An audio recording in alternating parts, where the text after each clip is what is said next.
Halo, selamat datang di channel Perspektif, tempat di mana trik-trik ngibul nggak bisa ngumpet lagi. Nah, kali ini ya kita bahas kasus Ripka Ciptaning yang makin panas ini. Begitu videonya ini diulik penyidik ya, langsung banyak yang pura-pura polos. Masa cuma ngomongin Bapak Harto bisa dilaporkan katanya. Sabar dulu napa. Ini bukan cuma kritik biasa ya, tapi ada bau-bau kesengajaan ngelempar narasi yang jatuhnya ke arah fitnah.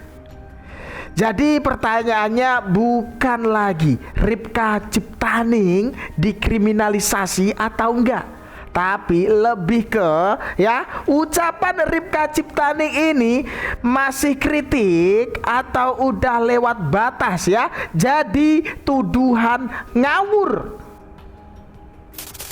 Nah, ini ada berita dari kompas.com ya, menyebutkan Bareskrim disebut bakal dalami bukti video pernyataan Ripka Ciptaning soal Soeharto.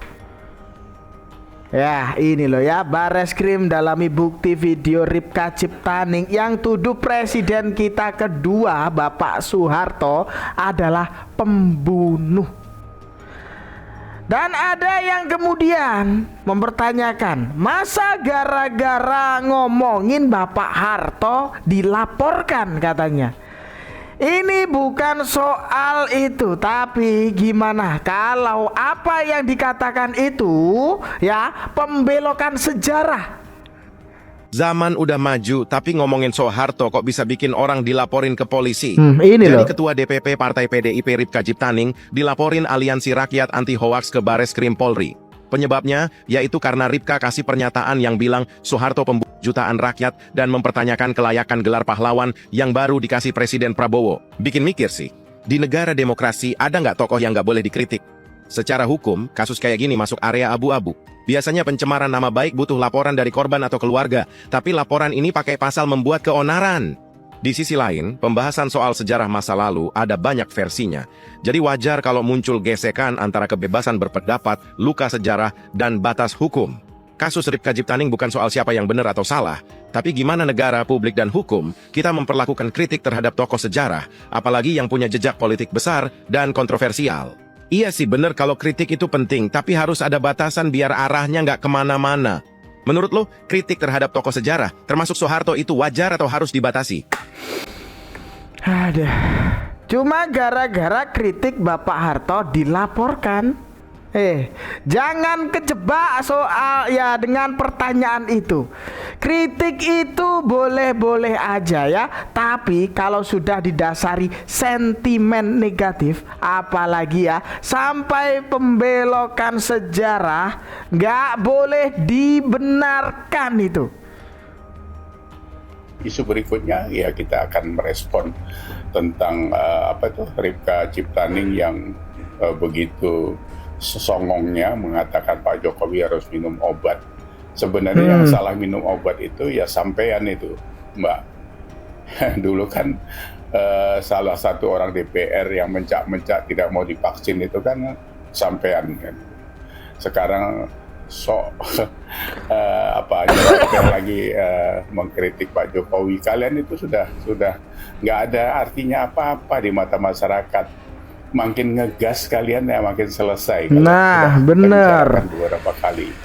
Ini sebenarnya kan harusnya di cooling down. Kami sebenarnya tidak terlalu merespon terlalu reaktif kepada kalian itu. Tapi kalau kalian dibiarkan, kok kelihatan kayak makin kurang ajar gitu.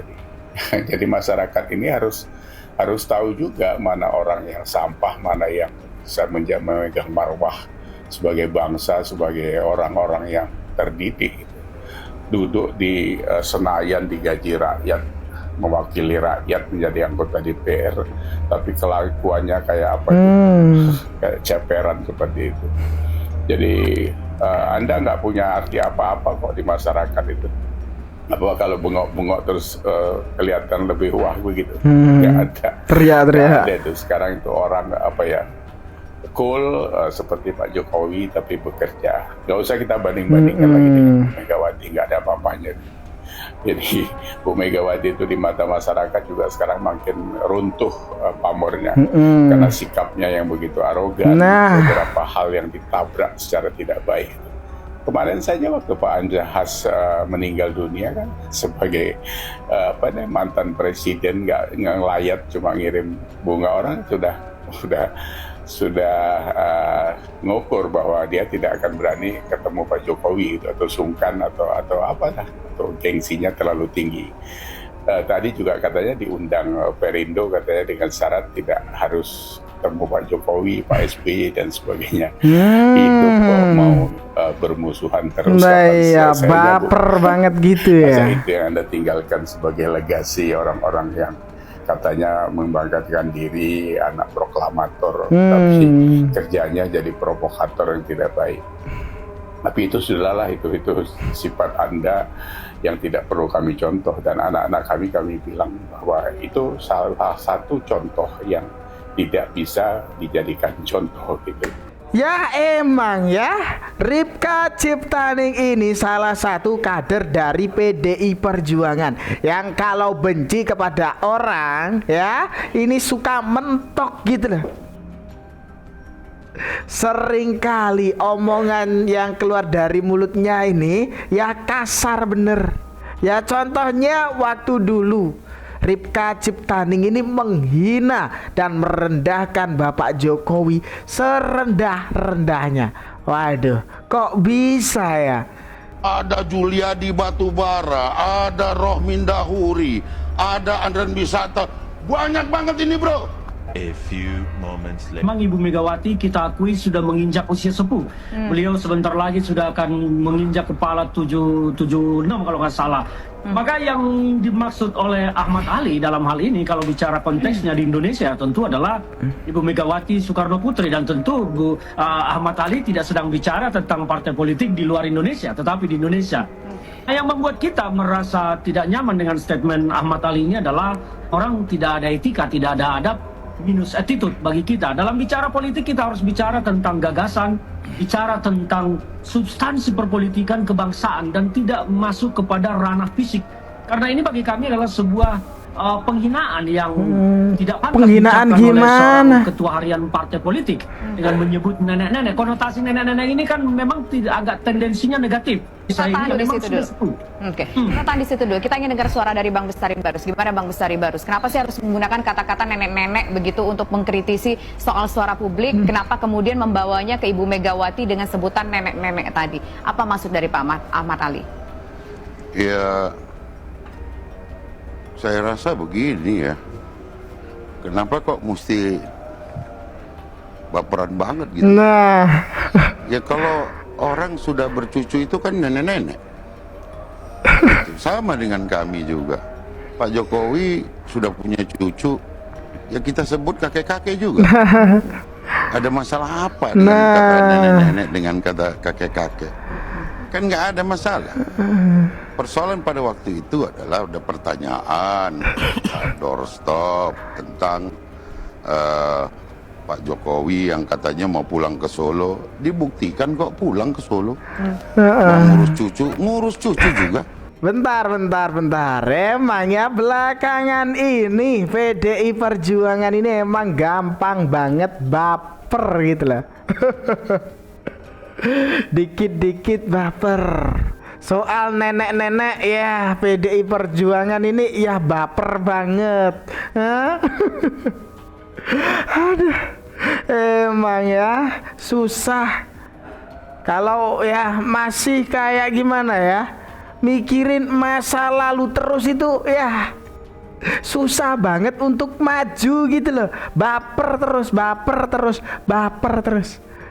Karena sekarang banyak penjilat aja.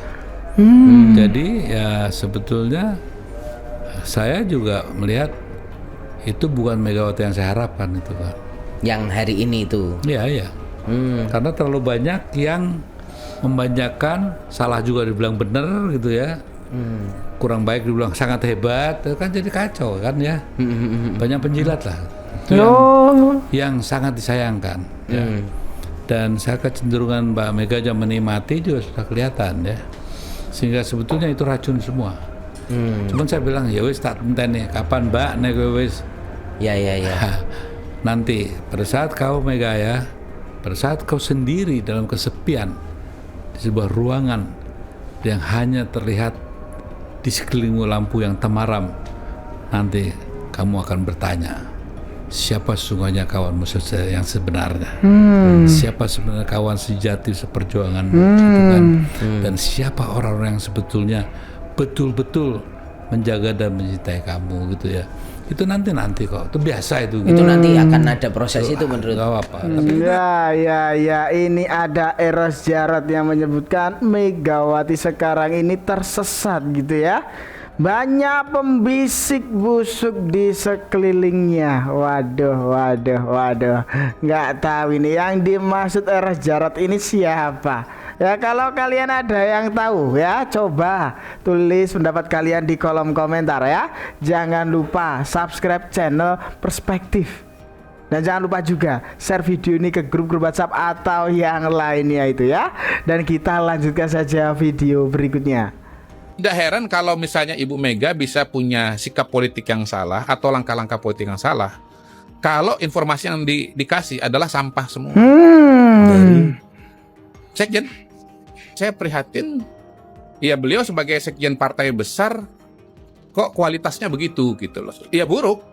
Sehingga hasil exit poll luar negeri itu mengunggulkan Ganjar Mahfud. Baru kali ini terjadi anomali, di mana apa yang terjadi di luar negeri total berbeda dengan apa yang terjadi dalam negeri. Ini salah satu ya pernyataan paling lemah dari Mas Hasto Kristianto, Pak Sekjen kita ini. Dan ini betul-betul mengherankan. Beliau lagi-lagi kayaknya mengutip hoax. Jadi beberapa waktu sebelum coblosan itu memang beredar hasil exit poll di berbagai wilayah di luar negeri. Sebetulnya saya ngelihat sekilas saja sudah aneh itu. Karena hasil exit poll-nya ada yang berdasarkan negara, ada juga yang berdasarkan kontinen. Itu aja udah aneh. Yang pasti saya jamin nggak ada lembaga yang melakukan exit poll atau melakukan exit poll di luar negeri. Kenapa? Pertama, pemilihnya secara total itu kecil dibanding dengan nasional. Yang kedua, biayanya luar biasa besar. Ngapain ngirim orang ke luar negeri begitu banyak untuk menangkap data yang begitu kecil? Kita pakai hasil survei, pakai data dalam negeri saja, TPS dalam negeri saja, kita sudah mendapatkan gambaran besarnya.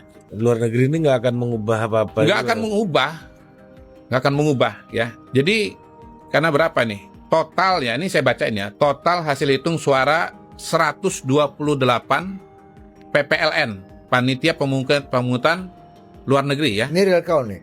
Ini real count. Sudah diketok palu juga. Makanya saya bisa kutip. Totalnya 671.366 suara. Ya. Ini dari dari Detikcom ya, ini dikutip ya. Hasil rekapitulasi di 128 PPLN rampung. Prabowo Gibran unggul. Bukan Ganjar Mahfud. Sorry Ya, pernyataan Bapak Eros Jarot tadi ternyata pernah juga dibocorkan oleh Bang Kodari ya, bahwa dibalik sikap politik blundernya PDI Perjuangan belakangan ini ya bisa jadi gara-gara kekeliruan orang yang memberi info ke Bu Mega. Waduh. Ternyata seperti itu. Atau gimana ini menurut kalian ya? Coba tulis pendapat kalian di kolom komentar dan kita lanjutkan saja video berikutnya. Ya, Bang Sinawang tuh Pak kalau kata orang Jawa. Jadi Mbak Mega itu kalau menurut saya, sorry Mbak ya, sing takon kok kemarin aja deh nih, yang nanya dia. Ini Pak Eros tuh denger. Jadi Mbak Mega itu menurut saya kesepian. Menurut seorang Eros Jarot, Megawati Soekarno Putri itu kesepian. Dan saya harus mengatakan bahwa saya nggak percaya dia bahagia. Sorry loh Mbak ya. Oke.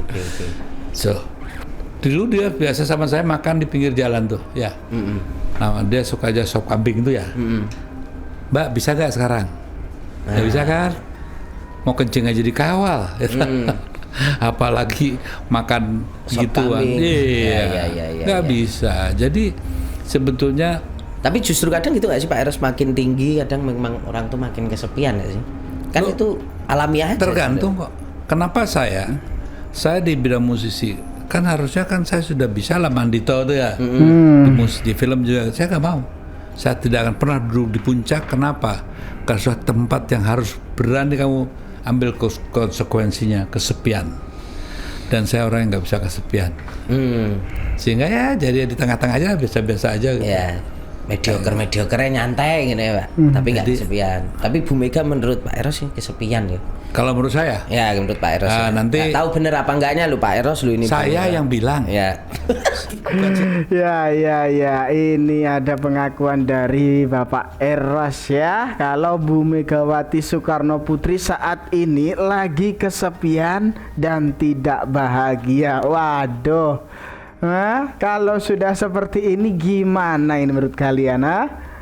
Saya mengkritik keras gaya kepemimpinan, gaya menjabatnya Purbaya. Karena saya melihat bahwa ini tidak original, tetapi sebuah sikap yang disetting untuk tujuan tertentu. Keras Purbaya hingga singgung gayanya. Apa yang disampaikan oleh Purbaya itu dengan gayanya, kalau orang sebut koboi, saya tidak mau menyebut dia koboi, saya disebut Dewa Mabok. Dewa Mabok ini nabrak tiang pun benjol aja tetap ketawa. Nah beginilah gayanya Purbaya. Dan tim komunikasinya memang kuat. Saya orang yang merasakan bagaimana kuatnya tim komunikasinya Purbaya. Ketika akun media sosial saya yang mengkritik gaya Purbaya habis diserbu oleh, ya saya katakanlah mungkin buzzer lah.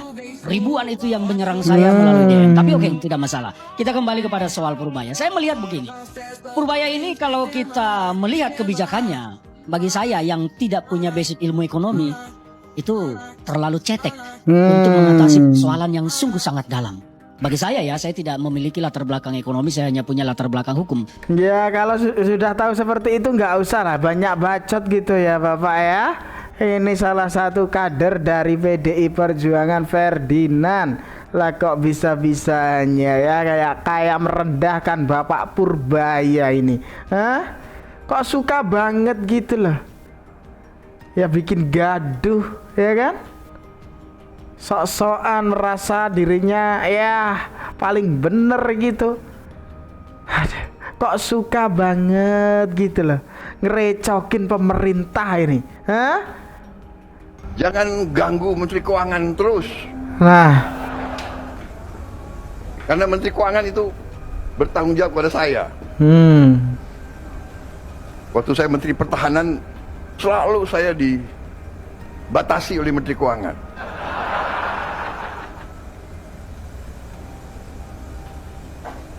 Sekarang yang lemes Pak Safri Samsudin. Kalau dia merasa dibatasi oleh Menteri Keuangan, nanti Menteri Keuangan mengatakan ini perintah Presiden. Setelah saya jadi Presiden, saya harus mikir, ya kan? Pertahanan sangat penting, tapi anak-anak ini harus makan. Iya kan?